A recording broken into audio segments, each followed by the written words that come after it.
Hi guys, இனி நம்ம movie ரிவ்யூவில் டெக்ஸ்டர் இந்த படத்துடைய ரிவ்யூ தான் பார்க்க போகிறோம்.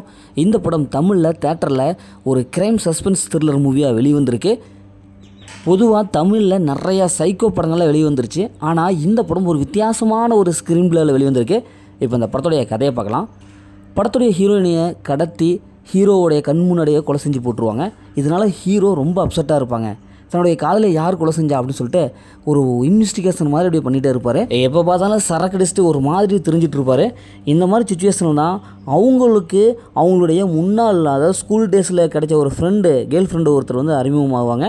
அப்படியே ஹீரோடைய வாழ்க்கை ஓரளவுக்கு நல்லா போயிட்டுருக்கும். பார்க்குறதுக்கு தன்னுடைய பழைய காதலி மாதிரியே இருக்காங்களே அப்படின்னு சொல்லிட்டு ஹீரோ ஓரளவுக்கு மெல்ல அப்படியே லைஃப்பை ஓரளவுக்கு சந்தோஷமாக வாழ்ந்துட்டு இருப்பாங்க. திடீர்னு பார்த்தா மறுபடியும் ஹீரோயின், அதாவது இந்த ஹீரோவுடைய கேர்ள் ஃப்ரெண்டை கடத்திடுவாங்க. இப்போ இந்த முறை எப்படியாவது காப்பாற்றணும் அப்படின்னு சொல்லிட்டு ரொம்ப போராடுவாங்க. இன்னொரு பக்கம் போலீஸும் போராடும். இப்போது ஹீரோவுடைய கேர்ள் ஃப்ரெண்டை கடத்தின அந்த சைக்கோ கொலைகாரன் யார், இறுதியில் இவனை எப்படி கண்டுபிடிக்கிறாங்க, இறுதியில் என்ன ஆச்சு அப்படிங்கிறது தான் இந்த படத்துடைய ஒன்லைன். இப்போ இந்த படத்துடைய பாசிட்டிவ்னு பார்த்தாவே ஸ்க்ரீன் பிளே சூப்பராக இருக்குது. ஏன்னா ஃபஸ்ட் ஹாஃப் வந்து கடைசி வரைக்கும் அந்த விறுவிறுப்பான ஒரு ஸ்க்ரீன் பிளே கொடுத்துருக்காங்க. அடுத்தடுத்து என்ன நடக்கும் அப்படிங்கிற மாதிரி நம்மளை ஒரு த்ரில்லராக காமிச்சிருக்காங்க. ட்விஸ்ட் அண்ட் டர்னிங்லாம் பக்காவாக மெயின்டைன் பண்ணியிருக்காங்க. குறிப்பாக அந்த படத்தை நடிச்ச ஹீரோ, அவருடைய ஆக்டிங் நல்லாயிருக்கு.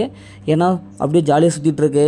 அப்புறம் ஆக்ஷன் சீக்வன்ஸு, அந்த ரொமான்ஸ், இப்படி எல்லாத்துலேயுமே வந்து செம்மையாக ஒரு பர்ஃபார்ம் பண்ணுறாரு. அதே மாதிரி ஹீரோயினி நல்லா ஒரு பர்ஃபார்ம் கொடுத்துருக்காங்க. படத்தை நடிச்ச எல்லாமே வந்து சூப்பராக பர்ஃபார்ம் பண்ணியிருக்காங்க. படத்துடைய பிஜிஎம் மியூசிக் படத்துக்கு என்ன தேவையோ அதை கொடுத்துருக்காங்க. சினிமோட்டோகிராஃபிக் ஹை குவாலிட்டியான விசுவல் எஃபெக்ட்டை கொடுத்துருக்காங்க. படத்துடைய மைனஸ்ன்னு பார்த்தாவே கதை தான். ஏன்னா இது மாதிரி நிறையா கதைகளாக நம்ம பார்த்துருப்போம். மற்றபடி செகண்ட் ஹாஃபில் மட்டும் இன்னும் கொஞ்சம் ட்விஸ்ட் அண்ட் டர்னிங் கொடுத்துருக்கலாம். ஏன்னா கொஞ்சம் கம்மியாக இருக்கிற மாதிரி இருக்குது. மற்றபடி இந்த படத்தில் பெரிய மைனஸ்கள் எதுவுமே இல்லை. இந்த படத்தை ஃபேமிலியில் பார்க்கலாம், கண்டிப்பாக ஃபேமிலியில் பார்க்கலாம். படத்தில் அந்த மாதிரி சீன்ஸ்லாம் எதுவுமே இல்லை. மொத்தத்தில் இந்த படம் எப்படி சூப்பராக சும்மா இருக்குன்னா இந்த படம் ஒரு ஒர்த்தான மூவி தான். ஓகே, இதேமாரி அடுத்த ஒரு புதிய மூவி ரிவ்யூவில் சந்திப்போம்.